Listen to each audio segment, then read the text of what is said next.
रसिक नमस्कार.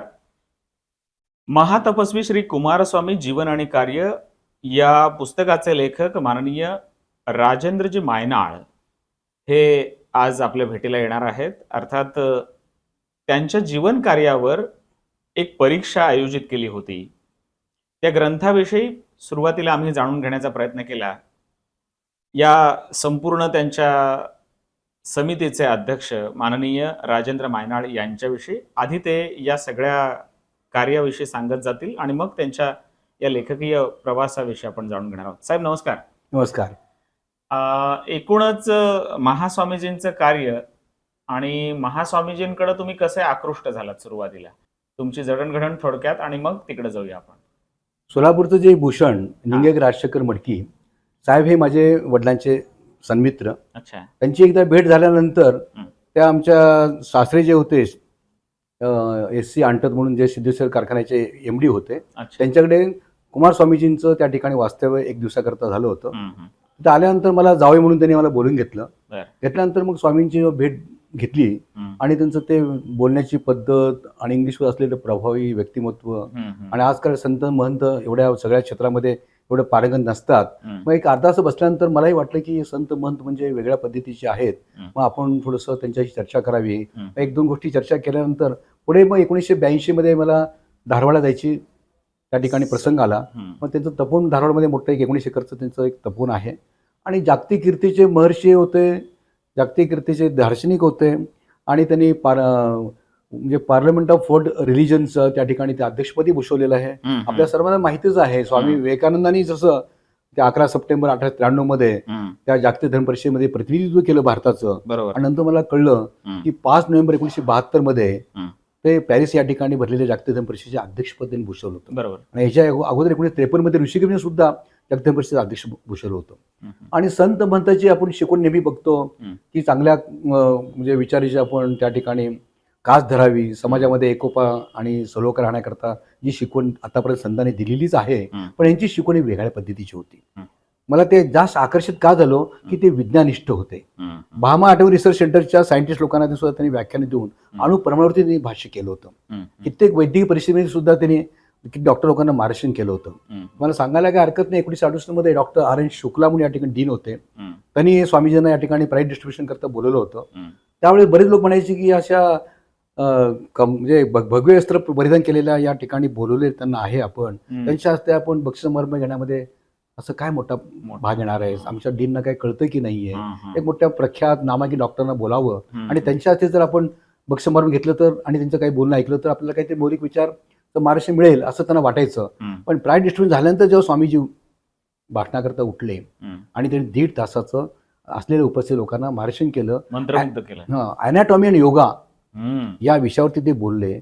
आणि अनॅटॉमी योगा बोलत असताना आता मेंदूचा आपण जे काय तर सर्जरी वगैरे म्हणतो, कित्येक डॉक्टर लोक म्हणतात की मेंदूच्या संदर्भात आम्हाला 2% सुद्धा माहिती नाही असं डॉक्टर लोक म्हणतायत. आम्हाला त्याची काही कल्पना नाही, पण स्वामीजींनी म्हणजे आपल्या त्या मेंदूमध्ये असलेल्या विविध प्रकारच्या ग्रंथी, त्यांचं कार्य या सर्व बोलल्यानंतर ते डॉक्टर साठे म्हणून जे होते ऑल इंडिया मेडिकल काउन्सिलचे अध्यक्ष होते, ते अध्यक्ष त्या समारंभाचे होते.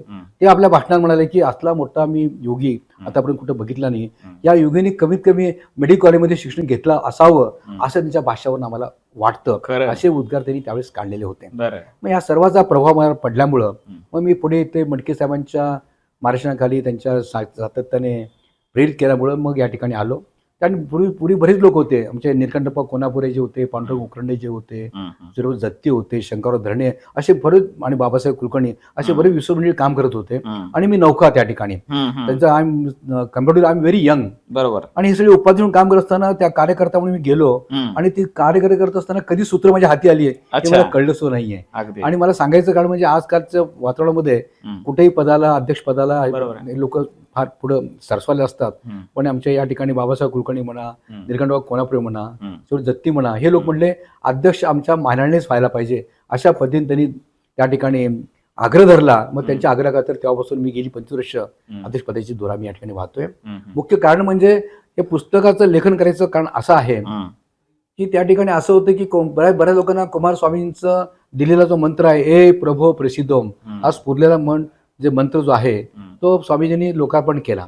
बरेच लोक त्यांना भेटण्याकरता यायचे, समस्या, संकट कारण आपण कुठे संत महंत भेटले की आपल्या घरच्या समस्या घेऊन जातो, बरोबर आहे. त्यावर काहीतरी उपाययोजना काय बघतो खरं आहे. की ते त्यातनं आपण निराकरण झालं की आपल्याला आनंद वाटतो. हम्म. ही पद्धत स्वाभाविक आहे प्रत्येक सर्वसामान्य माणसाची. हम्म. मग स्वामीजींकडे भेटायला गेल्यानंतर स्वामीजी म्हणायचे की बरेच योग मला येत आहेत, हम्म. सगळे मंत्रयोग, लययोग, राजयोग, हठयोग, लंबिक, कुंडली योग, शिवयोग, हे सगळे मंत्र मला येतात. पण सर्वसामान्यांना ते मंत्र येणं अशक्यपर आहे. मग त्यांना साधी सोपी आपल्याला मंत्र काय देता येईल का, याचं सातत्याने तळमळीने ते कळकळीने विचार करत असताना 1957 मध्ये ए प्रभो प्रसिद्धो हा मंत्र त्यांना स्फुरला. हम्म. तो मंत्र दुग्गोचर झाला. हम्म. त्या मंत्राला त्यांनी प्रार्थना योगाचं स्वरूप दिलं. हम्म.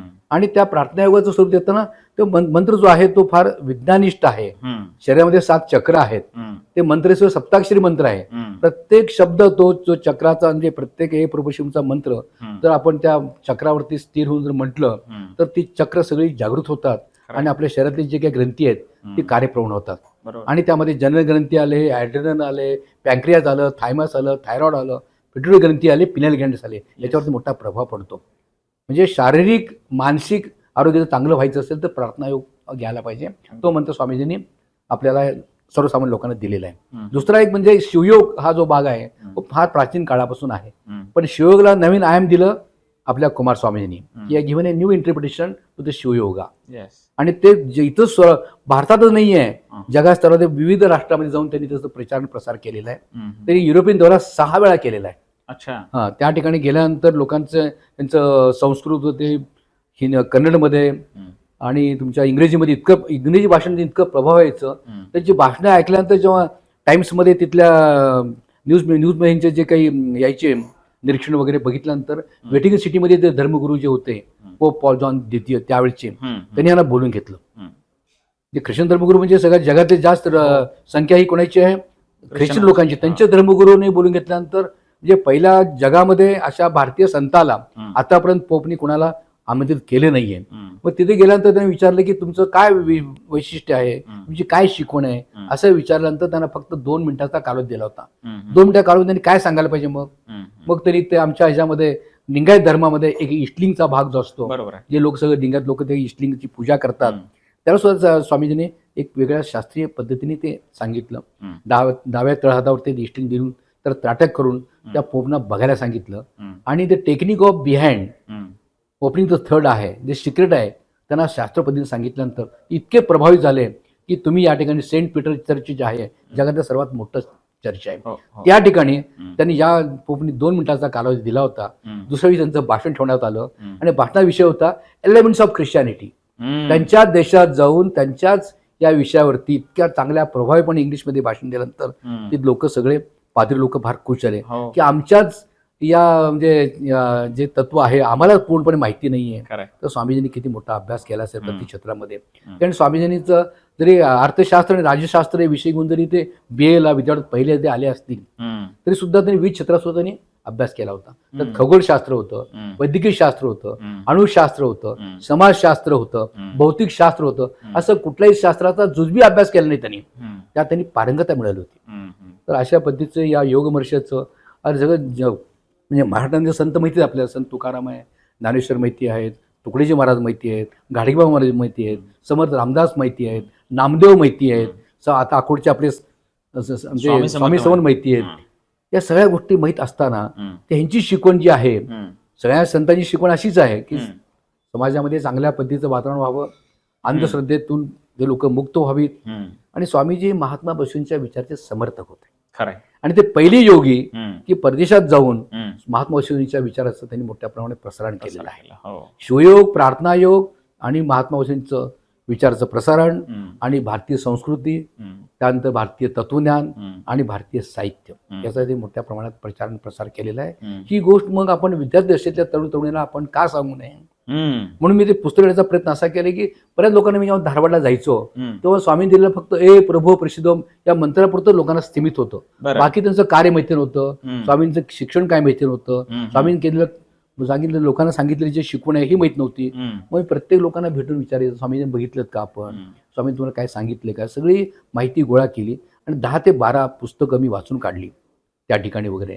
हे डॉक्टर DY पाटील म्हणा, निलकंठराव कल्याणी म्हणा, हम्म. नंतर रत्नापण्णा कुंभार म्हणा, हम्म. असे सगळे स्वामींचे एक भक्त आहेत. हो. आणि त्यांनी दिलेल्या ग्रंथाचं विदेशामध्ये एवढे प्रशंसक आहेत बरोबर. त्यामध्ये तर फार लोक आहेत. ते सांगण्यासारखी म्हटलं ती मोठी यादी होऊन जाईल हो, त्या खरंय, ठिकाणी वगैरे. खरंय. तुम्हाला पॉल ब्रंटन माहिती असेल, डग्लस बेकर माहिती असेल, पेरिस कोन्स माहिती असेल, जेम होम्स माहिती असेल, बिल कॉक्स, ही तुम्हाला थोडी नावं सांगितली काही त्यामध्ये. हो, हो. स्वित्झर्लंडमधले आहेत, नेदरलँडमधले आहेत, हं. हॉलंडमधले आहेत, इंग्लंडमध्ये तरी अमाप आहेत, काउंटलेस त्या ठिकाणी फिलॉसॉफर्स आहेत बरं. की स्वामींचे चाहते आहेत. हं. भारतातले तर मला सर्वपरी राधाकृष्णन आहेत, हं. डॉक्टर शंकरदास शर्मा आहेत, हं. डॉक्टर बी डी दत्ती आहेत, अच्छा. जस्टिस डी एम चंद्रशेखर आहेत, हं. जस्टिस व्ही एस मळीमठ आहेत, हं. जस्टिस तुमचे जी एन संभाहित आहेत, हं. शिवरात्री देशिकेंद्र महास्वामी सूत्रमठाधीश, विजापूरचे जे श्री सिद्धेश्वर महास्वामीजी, हं. हे सगळे त्यांचे चाहते आहेत. फार मोठी यादी आहे. हं. पण थोडक्यामध्ये मला सांगितलं, I am giving only the highlights of Mahatapasvi Kumar Swamiji. खरंय. तर अशा विद्यार्थीला तरुण तरुणींना जर हे गोष्टी अवगत झाल्या हं. तर त्यांच्या विचाराला एक प्रकारची विचारधारा प्रखर होऊन जाईल आणि स्वामींनी केलेलं कार्य जे आहे कुठेतरी एखाद्या विद्यार्थ्याला जर स्फुल्लिंग मिळालं हं. तर अशी माणसं परत आपल्या भारत देशामध्ये अशी चांगली माणसं जर जन्माला आली तर भारत देशाची परंपरा टिकवण्याकरता नेहमीपणे पूरक आणि पोषक होईल. या धारणेने हे पुस्तक लिहिल्यानंतर मग पुस्तकं दिल्यानंतर पुस्तक लोक वाचतात की नाही कशावरनं, म्हणून परीक्षेचं आयोजन काय केलं की त्या विद्यार्थ्यामध्ये लोकांना जर जनगणना झाली खरंय, तर खरंय. चांगले विद्यार्थी घडू शकतील करू शकतो. आणि देशाचे भावी नागरिक असल्याकारणे हं. हा उपक्रम मी घेतलेला आहे. हं, हं, हं, हं, हं. आणि याच्यामध्ये महाविद्यालयीन स्तर पण ठेवलाय तुम्ही आणि शालेय स्तर पण ठेवलाय. तर काय केले 8वी आणि 9वी हां. तो जे महाविद्यालय जाण्याचं जे ट्रान्झिशन असतं, हां, बरोबर आहे. 10वीचं लोकांना आम्ही काय घेतलं नाही त्यात वगळलं हं. की त्यांना ते 10वीचं तुमचं करिअर असतं हां. ते लोक सहभागी होणार नाहीत. बरोबर. म्हणून 8वी 9वीचं एक क्वेश्चन पत्रिका म्हणजे प्रश्नपत्रिका जी काढलेली आहे हं. ती वेगळी काढलेली आहे हं. त्यांच्या बुद्धीच्या स्तराप्रमाणे. बरोबर. आणि 11वी ऑनवर्ड्स हं. त्यात इंजिनिअरिंग कॉलेजचे आहेत, पॉलिटेक्निकचे आहेत, आर्ट्सचे आहेत, सायन्स आहेत, सगळे लोक त्यामध्ये आहेत. हं. त्यांचे प्रश्नोत्तर वेगळ्या पद्धतीने काढलेली आहे. हं. आणि दोघांना असं केलंय ह्या ठिकाणी 28 बक्षिसं हं. आणि दुसऱ्या महाविद्यालयाला 28 बक्षिसं, हं. असं 1.5 लाखापर्यंत बक्षिसं आम्ही आयोजित केलेली आहेत.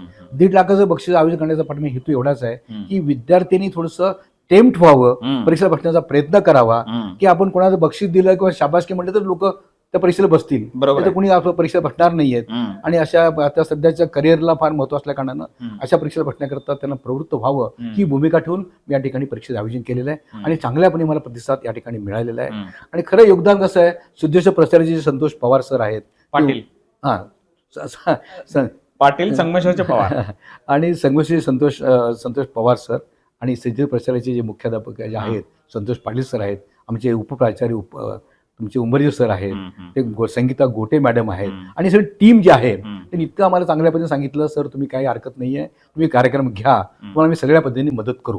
हं. मग त्या ठिकाणी हा कार्यक्रम करत असताना आमच्याकडे बरेच देश ट्रस्टी असले ते ट्रस्टी थोडेसे वेगळ्या पद्धतीने त्या मानसिक शारीरिक किंवा काही घरच्या अडचणीमुळं त्यांची इच्छा आहे हं. करण्याकरता, हं. पण तुम्हाला या ठिकाणी आवर्जून मी उल्लेख करतो हं. की तुम्हाला सगळ्यांना सरस्वत माहिती आहे, हं. सिद्धेश्वर देवस्थान मंदिर कमिटीचे सध्याचे विद्यमान जे सेक्रेटरी आहेत हं. निलकंठबाबा कोल्हापुरे वगैरे, हं. त्यांचं वय तुम्हाला माहिती असेल 89. हं. आमच्या सगळ्यात तरुण मनुष्य, हं. तरुणांसह लादवेल अशा पद्धतीने कार्य करणारा मनुष्य, हं. दररोज त्यांनी मला प्रत्येक वेळेस दररोज 2 ते 3 तास त्यांनी मला माझ्याबरोबर फिरून हं. ती तळमळ कळकळ, कारण ते गेली 60 वर्षापासून स्वामींचे भक्त आहेत, हं.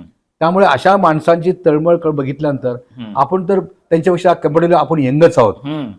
विचार केला की अशी माणसं तळमळ आहे, मग आपण स्वामींचा प्रसार आणि स्वामींची शिकवणीचा प्रसार आपण का करू नये, हं. या भूमिकेतून हे कार्य आम्ही हाती घेतलं. हं. आणि या सगळ्या सिद्ध प्रचाराच्या सर्व टीम लोकांनी आम्हाला फार चांगल्या पद्धतीने मदत केली. हं. त्यामध्ये संगमेश्वर कॉलेज आहे, हं. वुमन्स पॉलिटेक्निक आहे, वुमन्स इंजिनिअरिंग. पॉलिटेक्निक आहे, सिद्धेश्वर वुमन पॉलिटेक्निक आहे, सिद्धेश्वर वुमन्स इंजिनिअरिंग कॉलेज आहे, AG पाटील आहे, हं. त्यानंतर आमचे तुमचे भारतीय विद्यापीठ काही त्यात हं. सहभागी झालेले आहेत, हं. सेवा सदनचे लोक त्यामध्ये विद्यार्थी सहभागी झालेले आहेत, श्राविकामध्ये सहभागी झालेले आहेत, बरोबर. सुरेशचे प्रचाराचे सहभागी झालेले आहेत, हं. तपस्वी जे काही शाळा आहे कनिष्ठ महाविद्यालय SVCS. त्यातनं SVC ते सहभागी झालेले आहेत. तशा 18 महाविद्यालय आणि जे शाळा या लोकांनी मल्लप्पा कोल्हापुरे आहेरवाडी. मल्लाप्पा कोणावर आयुर्वेदीचं ते एवढं असं सुद्धा त्या लोकांनी अगदी चांगला भाग नोंदवलेला आहे, हं. जे सहभाग नोंदवलेला आहे. अशा सगळ्या लोकांच्या सहकार्यामुळं हं. आणि दिलेल्या सगळ्या शिक्षकांच्या प्रतिसादमुळं हे आम्ही कार्यक्रम करू शकलो. या सगळ्यांचं त्या ठिकाणी मी आभार का मानतो. हा आमचा पहिला प्रयोग होता. हं. हे कार्यक्रम करत असताना आपण हा नवीन उपक्रम राबवत होतो. हं. त्यानंतर दुसरी गोष्ट म्हणजे आमचे सकाळचे संपादक जे आहेत सध्या विद्यमान संपादक हं. सिद्धाराम पाटील, हो. त्यांची सुद्धा आम्हाला म्हणायचे काका तुम्ही हे असं अशा पद्धतीने करा, मी विवेकानंदाचं करतो, हं. साने गुरुजींचं करतो, बरोबर. महात्मा गांधीचे लोक करतायत हे विचार करण्याकरता, मग तुमचे कुमारस्वामींचं आंतरराष्ट्रीय कीर्तीचे मोठे योग महर्षी आहे, अगदी खरं आहे. मग तुम्ही का घेत नाहीये. हं. त्यांचंही आम्हाला थोडंसं सहाय्य लाभलं, त्यांचंही मार्गदर्शन लाभलं. या सर्वांच्या मुळं हं. हे कार्यक्रम चांगला होऊ शकलो. आणि केव्हा सुद्धा कलेक्टिव्ह वर्कला क्वालिटी वर्क जे म्हणतो आपण, हम्म, हम्म. जे सगळ्या लोकांचं जर आपण मतं घेतली, हे मास्टर माइंड तयार होतं, त्यातून चांगलं कार्य होऊ शकतं.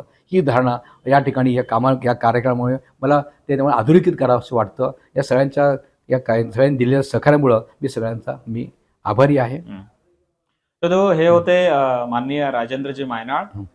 कुमारस्वामींच्या जीवनावरील जे पुस्तक आहे, महातपस्वी कुमारस्वामी जीवन आणि कार्य, या पुस्तकाचे लेखक भरभरून बोलले आणि महत्वाचं म्हणजे त्याची पार्श्वभूमी सांगितली आणि या मागचा उद्देश देखील सांगितला. याबद्दल मनपूर्वक आभार मानण्यापूर्वी मी मायनाळ सरांना पुन्हा एकदा विनंती करतो, त्यांच्या जडणघडणीचा काळ जो होता तो काळ सांगावा. कारण आज आजी आजोबांची जी स्तंभ आहेत ती विद्यापीठ आपण मानतो, त्या विद्यापीठाच्या कडे आपण कसं पाहतो हा एक दृष्टिकोन आपल्याला पालकांना आणि विद्यार्थ्यांना किंवा पाल्य आणि पालक कसं बघतील त्या दृष्टिकोनातून आम्ही तुमची जडणघडण जी आहे ती थोडीशी जाणून घ्यावी अशी एक अपेक्षा आहे. माझं बालपण हे अक्कलकोटला आजोळी झालं. गाव कुठलं? अक्कलकोट. अच्छा. त्या ठिकाणी कसं होतं, त्यावेळेचे जे काही जुने लोक होते, जे वयस्कर लोक होते, आमची आजी फार धार्मिक वृत्तीची आणि आजीकडे बरेच गावातले लोक काहीतरी समस्या घेऊन यायचे. तेव्हा मी लहान असताना मी पाहायचो, मग आजी त्या लोकांच्या घरची घरगुती ज्या अडचणी असायच्या, समस्या असायच्या ते सॉल्व्ह करायच्या, म्हणजे ते सोडवायच्या, त्या अडचणी दूर करायच्या. मी लहानपणी ते अवलोकन करत होतो की लोकांशी आपण कशा पद्धतीने काय करता येतं का, लोकांना काही मदत करता येते का, आर्थिक म्हणा किंवा अजून काही कुठे वेगळ्या पद्धती करता येते का. ही जडणघडण झाली ते आमच्या आजीमुळे झाली. नंतर वडील सुद्धा प्रतिकूल परिस्थितीत शिकले. वडिलांचं जरी आर्थिक स्थिती आमची चांगली जरी असली तर काही कारणामुळे ते बाहेर पडले घरातून. म्हणजे वडिलांचा जन्म झाला आणि वडिलांचे मातोश्रीचं निधन झालं. त्यामुळे मग घरातल्या कुठल्या तरी त्या मोठ्या कुटुंबपद्धतीतून त्यांना सांभाळ केला. मग त्यांचं शिक्षण झालं बोर्डिंगमध्ये. त्यावेळी आमच्या समाजामध्ये ते पहिले ग्रॅज्युएट 1948चे वगैरे. मग त्यानंतर वडिलाकडे वडील म्हणायचे की आपण समाजाचं ऋण फेडायला पाहिजे. त्यानंतर आमचे सासरे होते. तुमच्या वडिलांनी स्वातंत्र्यपूर्वीचा कालखंड बघितलाय? नक्की. हो. अच्छा. आणि मग ते सोलापूरमध्ये बऱ्याच मोठ्या मोठ्या लोकांशी त्यांचा संपर्क असायचा आणि ते म्हणायचे की आपलं जरी म्हणजे कालावधी जरी म्हणजे ह्याच्यात जरी गेला असेल, कष्टाने गेला असेल, तर आपण जर चांगले झालो, चांगले बनलो, आर्थिकदृष्ट्या सक्षम बनलो तर आपण समाजाकरता सुद्धा आपण काहीतरी कार्य करायला पाहिजे. दुसरे जेव्हा लग्न झाल्यानंतर जे सिद्धेश्वर सहकारी साखर कारखान्याचे MD जे होते SC अंटर म्हणून, ते सुद्धा कष्टानेच पुढे आले होते. त्यांनी सुद्धा मग कष्टाने गेल्यानंतर ते मला म्हणायचे की आपल्या समाजामध्ये जे काही लोक आहेत, गरीब होतकरू जे आहेत, उपेक्षित आहेत, गरजवंत आहेत, आपण त्यांना मदत करायला पाहिजे. या दोघांच्यामुळं हे दोघांचे म्हणजे मला जे मार्गदर्शन मिळालं वडिलांमुळं आणि आमच्या सासऱ्यामुळं आणि खरं जे ओरिजिनल आहे ते आमच्या अक्कोटच्या आजीमुळं. त्याच्यामुळे मला वाटायचं की आपण बरं काहीतरी करावं. त्यामुळे त्यामध्ये एक आनंद असतो.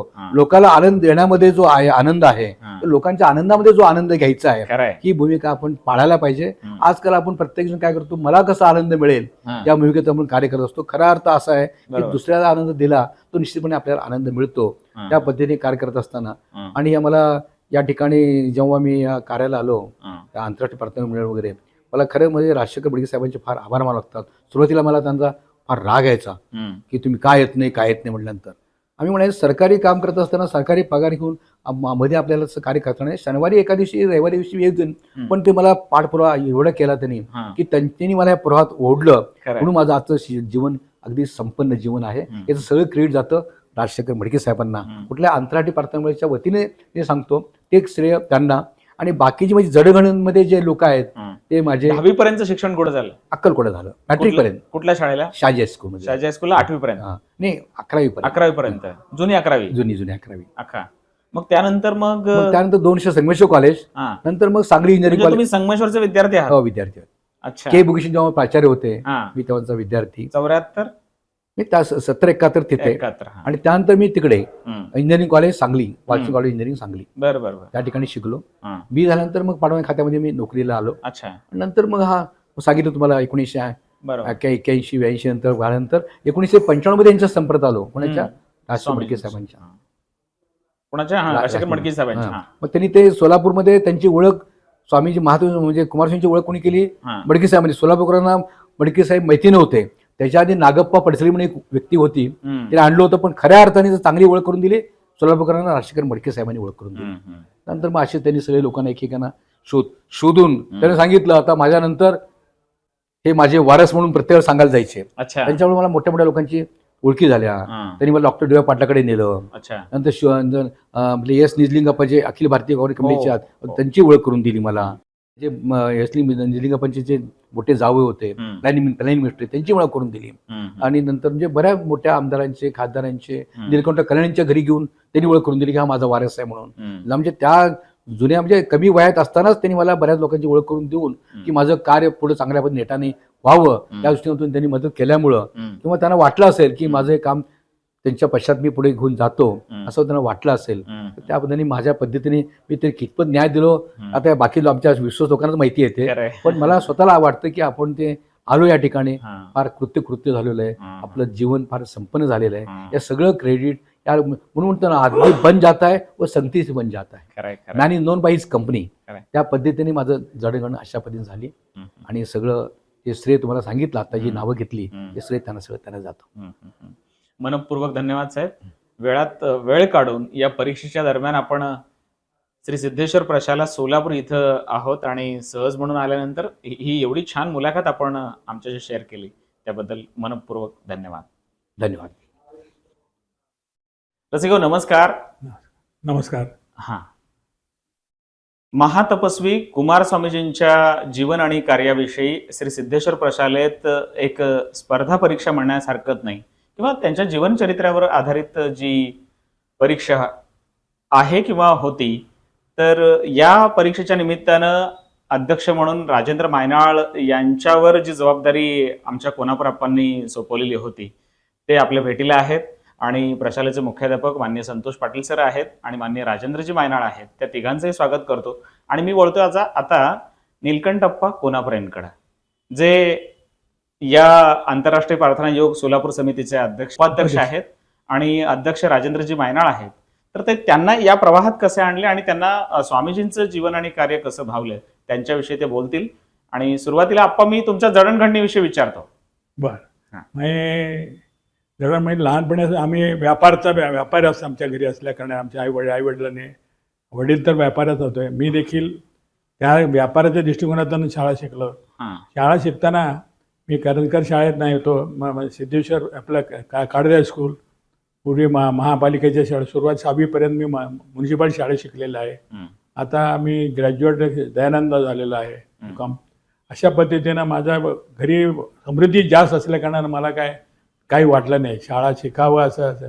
पण आमचे सगळे आमच्या घरी मी एकटाच, 4 बंधूपैकी मी एकटाच शाळा म्हणजे पूर्ण ग्रॅज्युएशन पण केलेलं आहे, इतर काही नाही. यामुळं आमच्या सामाजिक कारणे मला ओढ म्हणजे 1970 पासून कुमारस्वामीच्या सानिध्यात मलकानप्पा मोगले यांनी मला आमचं घर मंगल कार्यालयासमोर असल्याकारणाने त्यांनी मला बोलवणार की बाबा प्रार्थनेला चला. म्हणजे ज्या वेळेला मंगल कार्यात प्रार्थना होत असते 70 सालापासून मी त्यांच्या सानिध्यात आहे.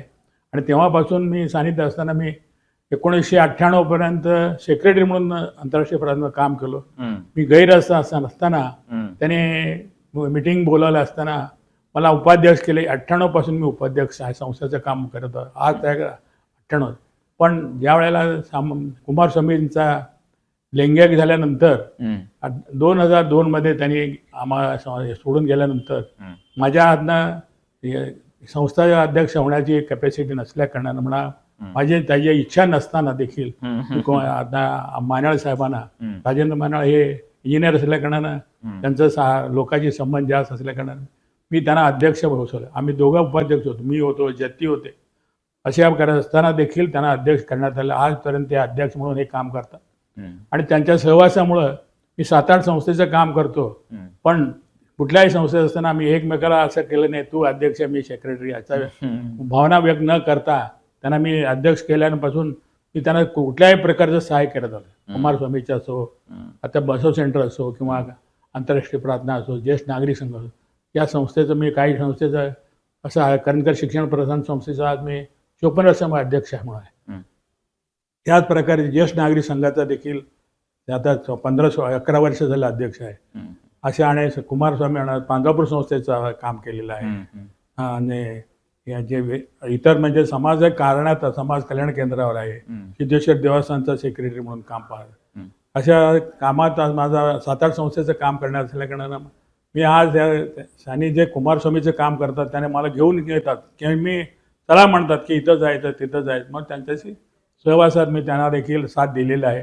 अशा प्रकारे मी काम करत असताना त्यांना जो काम कमी पडू नये म्हणून कुठल्याही त्याच्यानं त्यांनी सहकार्य करण्याचं काम केलेलं आहे. सगळ्या म्हणजे असं आहे. तर एकूणच कुमारस्वामी कुठल्या अंगाने तुम्हाला भावतात? म्हणजे एकूणच कार्य तर तुम्ही करतच आलाय, हां. पण ते योग गुरु म्हणून किंवा तत्वज्ञानी म्हणून अशा अर्थानं. नाही, त्यांचं म्हणजे असं आहे की ते नेहमी धारवाडला म्हणजे आमचे राजशेखर मडकी, पांडुरंग उकरंडे, आमचे चाटी गल्लीचे सगळे व्यापारी कुमारस्वामीचे भक्त होते. त्या निर्माणाने नेहमी प्रत्येकाच्या दुकाने त्यांनी येऊन गेलेले आहेत. आता 7-8 संस्थेच्या आता दुकानं कमी झालेले आहेत. मोगले म्हणा, अंकारा म्हणा, अशा देशमुख, मेलगिरी, असे स्वान्य, अशा लोकांच्या दुकानात सगळ्याकडे त्यांना भेटी दिलेल्या आहेत. तेव्हापासून ते आमचा व्यापार असल्याकडे मी देखील कापड दुकान होता माझं, 60 वर्ष मी व्यापार धंदे, त्यामुळे ते आमच्याकडे सानिध्यात होते. आणि राजशेखर मडकीनी मला सारखं चलाच म्हणणार, कुठं बी गेलं तरी मला घेऊन जाणार. ते अध्यक्ष झाले. बाकीच्या वेळेला त्याने काम म्हणजे सारखा कुमारस्वामी जिथं जिथं त्यांनी जातात, त्यांनी फॉरेनला जात असतील तरी आम्हाला मुंबईला देखील विमानतळावर त्यांना निरोप द्यायला जात होतो. आले तरी बी त्यांना बाहेरून आले तरी बी त्यांना रिसिव्ह करायला देखील मुंबईला जाऊन विमानतळावर त्यांचं स्वागत करत होतो. असं तिथं देखील जाण्याचा योग आलेला आहे. अशा प्रकारे आमचं जीवन घडण झालेलं आहे. मी सारखं म्हणजे सामाजिक कारणात असल्या कारणानं, व्यापार असून देखील सामाजिक कारणाचा ओढ मला असल्या कारणानं मी असं कार्य करत येत आजपर्यंत केलेलं आहे. अगदी अगदी मनपूर्वक धन्यवाद सर. संख्येविषयी आणि हे सांगताय फक्त इथं त्यानिमित्तानं म्हणजे रसिको, ही स्पर्धा जी आहे महास्वामीजी कुमारस्वामीजींच्या जीवन आणि कार्यावरची, ती श्री सिद्धेश्वर प्रशाला सोलापूर इथं आयोजित केली आहे. तर त्या संदर्भात आपण जाणून घेऊया माननीय संतोष पाटील सरांकडनं. सर, एकूण संख्या आणि इथलं वातावरण आणि विद्यार्थ्यांचा जो सहभाग होता, मग तो शहर पातळीवर आहे सुरुवातीला आणि आता नंतर मग दक्षिण तालुका, मग अक्कलकोट, मग असं सगळीकडे ते होणारच आहे. तर त्या संदर्भात सांगा. नमस्कार. प्रथमतः आमच्या श्री सिद्धेश्वर देवस्थान पंच कमिटीचे ऑफिस सेक्रेटरी सन्माननीय कोणापुरेजी आप्पा आणि त्याचप्रमाणे संत साहित्य महातपस्वी कुमारस्वामीजींचं जे संत साहित्य आहे त्याचे गाड्या अभ्यासक, लेखक आणि वक्ते माननीय राजेंद्रजी मायनाळ सर यांचं दोघांचंही या निमित्तानं आभार व्यक्त करतो. कारण का, आजच्या या मोबाईलच्या युगामध्ये विद्यार्थ्यांना संत साहित्याकडे वळवण्याचं फार मोठं कार्य त्यांच्या हातून होतं. खरं तर भारतीय संस्कृती ही जगाला दिशा दाखवणारी संस्कृती मानली जाते आणि महातपस्वी कुमारस्वामींनी फक्त भारतीय संस्कृतीचं उन्नयन नाही केलं, तर संपूर्ण जगामध्ये आपली भारतीय संस्कृती आणि खास करून वचन साहित्यातील षटस्थल सिद्धांताचा प्रसार त्यांनी संपूर्ण जगामध्ये जाऊन केलेला आहे. आणि अशा एका महान तपस्वीचा परिचय आजच्या तरुण पिढीला, शालेय विद्यार्थ्यांना व्हावा, या अतिशय उदात्त भावनेतून या परीक्षेचं आयोजन या मायनाळ सरांच्या माध्यमातून केलं जात आहे. खरोखरच ही बाब अतिशय आम्हा सर्वांसाठी कौतुकास्पद आहे. त्यामुळं मी एवढंच म्हणेन की सर, आपल्या हातून अशाच प्रकारचं एक समाजामध्ये संस्कृतीचं संक्रमण होणारे अनेक उपक्रम आपल्या माध्यमातून राबवले जावोत आणि ते पूर्णत्वास नेवो ही सिद्धारामेश्वर चरणी प्रथमतः मी प्रार्थना करतो. आता परीक्षेकडे वळूया.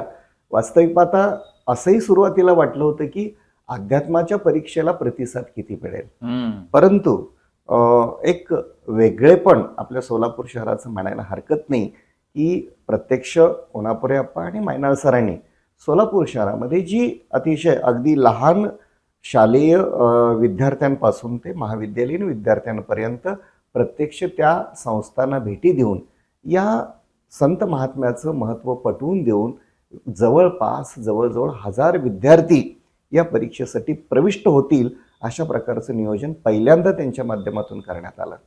आणि योगायोगानं खरं तर महातपस्वी कुमारस्वामीजींना आपण परिचय करून देण्याची वेळ नाही, ते घराघरामध्ये पोहोचलेले आहेत.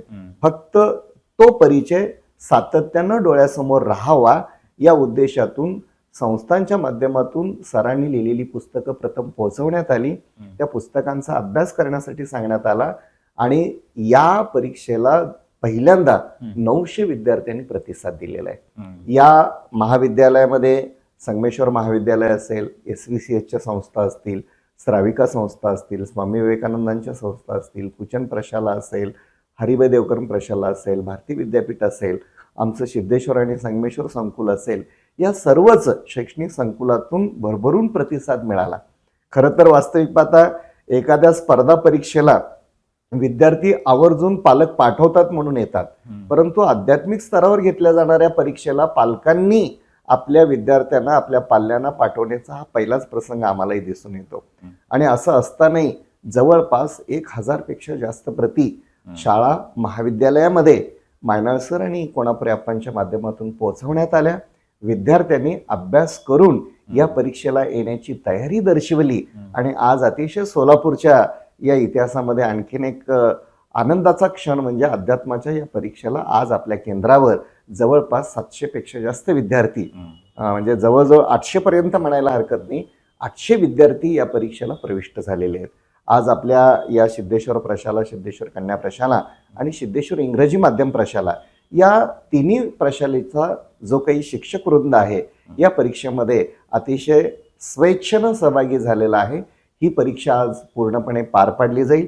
या परीक्षेमध्ये वस्तुनिष्ठ प्रश्न, लघुत्तरी प्रश्न, दीर्घोत्तरी प्रश्न आणि स्वमताचे प्रश्न अशी एकंदरीत मायनाळ सरांनी प्रश्नांची रचना केली आहे. उद्देश एवढाच होता की कुमार स्वामीजींचं तत्वज्ञान विद्यार्थ्यांनी वाचावं आणि वाचलेला भाग आपल्या दैनंदिन आचरणामध्ये आणावा हा मुख्य हेतू होता आणि तो सफल झाला असं म्हणायला काही हरकत नाही. रचना अशी केली की प्रत्येक वर्गामध्ये जवळपास 30 विद्यार्थ्यांची बैठक व्यवस्था केलेली आहे. प्रत्येक विद्यार्थ्याला प्रश्नपत्रिका उत्तरासह म्हणजे उत्तर लेखनासाठी जी जागा अपेक्षित असते ती देण्यात आलेली आहे. आणि आज परीक्षा संपल्यानंतर या उत्तरपत्रिकेचं मूल्यमापन केलं जाणार आहे आणि मूल्यमापन करून प्रातिनिधिक स्वरूपामध्ये विद्यार्थ्यांचा क्रमांक काढलेला आहे.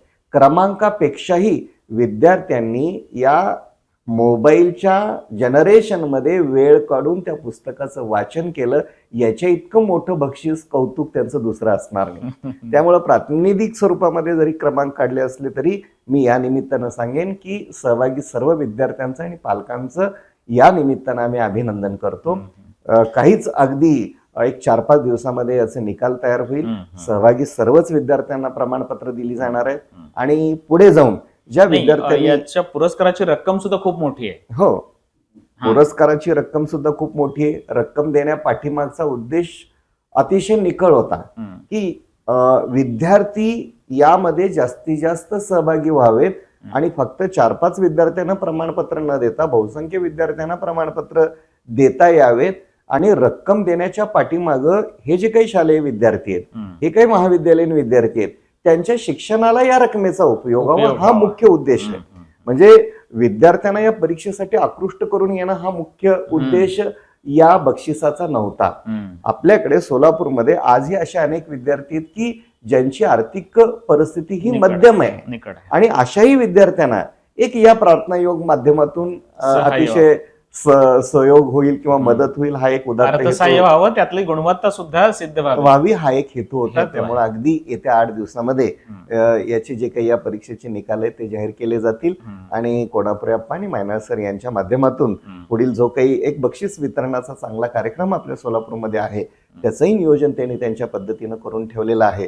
अगदी हा कार्यक्रम बघणाऱ्या या सर्व तरुण वर्गांना मी एकच सांगेन की व्यासपीठावर बसलेले हे जे अगदी तरुण व्यक्ती आहेत, मी वयोवृद्ध म्हणत नाही, मनाने तरुण व्यक्ती आहेत आणि समाजाला एक खारीचा वाटा म्हणून अशा माध्यमातून वेगवेगळे उपक्रम राबवत आहेत, दिशा देत आहेत. त्याबद्दल मी सिद्धेश्वर प्रशालेच्या वतीनं, आमच्या सिद्धेश्वर संकुल, संगमेश्वर संकुलाच्या वतीनं दोघांचंही ऋण व्यक्त करतो. धन्यवाद. धन्यवाद.